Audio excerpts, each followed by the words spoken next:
Aujourd'hui, on va réagir au Reddit des mathématiques. Voilà, rien de plus à vous dire, à part que j'ai énormément pris de plaisir à tourner cette vidéo. Je vous laisse aller chercher un petit truc à grignoter, et puis c'est parti. Ça fait beaucoup de questions. Alors il faut savoir que moi j'ai fait LV2 allemand, mais bon, je suis pas non plus super fort. Alors déjà, je vois ici qu'il y a un logo Pizza Hut. Alors je suis sûr que les gens, vu qu'on est dans le Reddit des maths, vont vanner la boîte, parce que du coup, le point d'exclamation fait penser à un factoriel. Et puis surtout que Leipzig, alors je sais pas ce que ça veut dire, mais ça ressemble vachement au nom du fameux mathématicien qui a concurrencé Newton notamment. Alors effectivement, ouais, dans les commentaires, les gens parlent de ça, que ça fait un peu beaucoup de questions. Il y a même un mec qui a réécrit le nombre entier de 400 factoriels. Une boîte mathématique mystérieuse, mais qu'est-ce que c'est? Eh oui, aujourd'hui j'ai reçu un colis très particulier de la part de Altaïa. Alors voyons voir un petit peu ce qu'il y a dedans.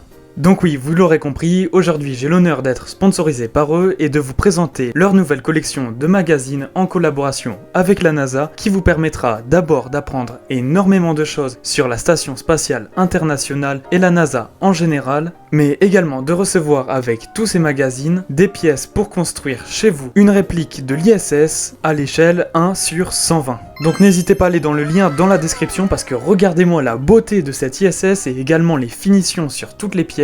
Ça serait dommage si vous êtes passionné d'astronomie de manquer cette occasion unique. Et quant à ma construction de cette partie de l'ISS, je ne vous poste pas le résultat dans cette vidéo, mais je vous le mettrai dans l'onglet communauté de la chaîne, alors n'hésitez pas à vous abonner pour voir le résultat. Encore merci à eux d'avoir bien voulu sponsoriser la vidéo, le lien avec toutes les informations est dans la description. Quant à nous, passons à la suite. Alors ici on a une conversation par SMS plutôt marrante, c'est quelqu'un qui contacte un inconnu, voire même un contact à lui, en lui disant que son numéro de téléphone c'est un nombre premier. Et lui dit même justement que si jamais un jour on lui demande de donner un nombre premier à 10 chiffres, et ben il aura juste à donner son numéro de téléphone, donc c'est plutôt pratique. Mais bon, j'ai l'impression que la personne en face n'a pas l'air très réceptive à cela. Ici on nous demande quelle est la valeur maximum que peut prendre x quand on nous dit que x doit être strictement inférieur à 1. Alors déjà c'est pas la première réponse, ça peut pas être 1, mais on nous propose aussi 0,99991 moins epsilon et réponse indéterminée. Alors moi je pencherais plutôt pour la seconde réponse, dites-moi ce que vous en pensez dans les commentaires.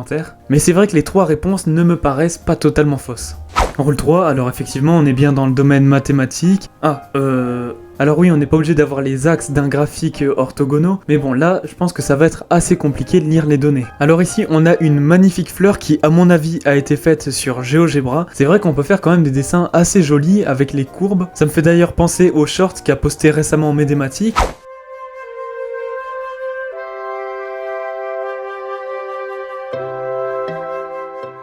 Ou encore également à une vidéo que j'avais vue il y a longtemps de quelqu'un qui avait réussi à dessiner Pikachu avec GeoGebra.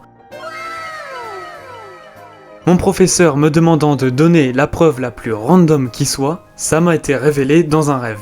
Effectivement pas mal parce que c'est vrai qu'en maths des fois on nous demande de prouver des trucs et on sait vraiment pas du tout comment faire, on a juste envie de dire bah c'est juste logique, c'est comme ça que ça se fait. Et d'ailleurs ça me fait penser à un autre mème que j'avais vu qui est celui-là.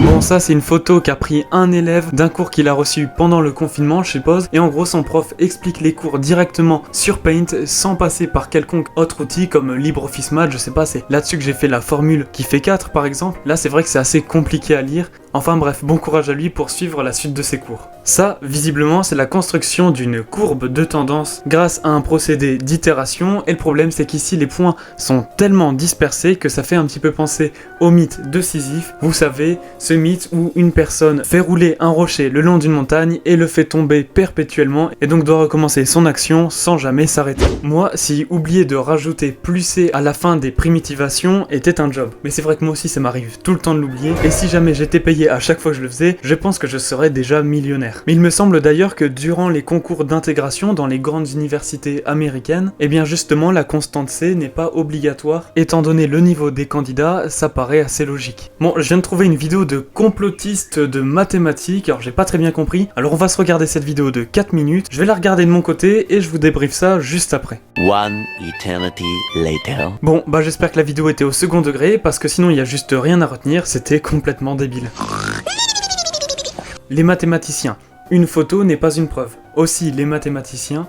Bon, c'est pas totalement vrai, parce qu'en fait, la preuve réside pas seulement dans cette image, même si elle résume très bien le théorème de Pythagore, il y a tout un développement très rigoureux qui va avec. Mais bon, justement, au sujet de ce théorème, j'ai fait une vidéo spéciale sur la face cachée de Pythagore, je vous invite à aller la voir à la fin de la vidéo. Regardez ce que je viens de trouver. Ça, c'est si on essaye de diviser sur une calculatrice datant des années 50. Je vous laisse apprécier l'audio.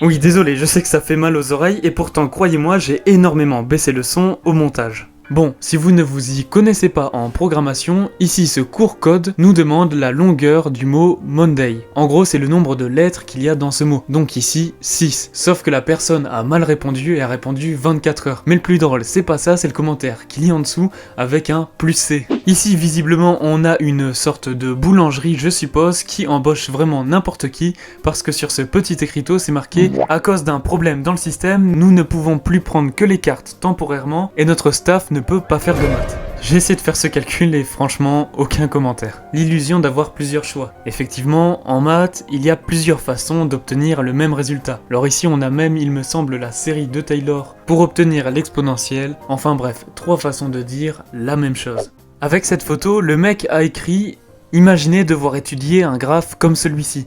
Mais ce qui m'étonne le plus, c'est que de voir en dessous d'une photo mathématique comme celle-ci, on peut avoir une session vanne comme si on était sur Twitter. La fonction hyperbolique si elle était méchante.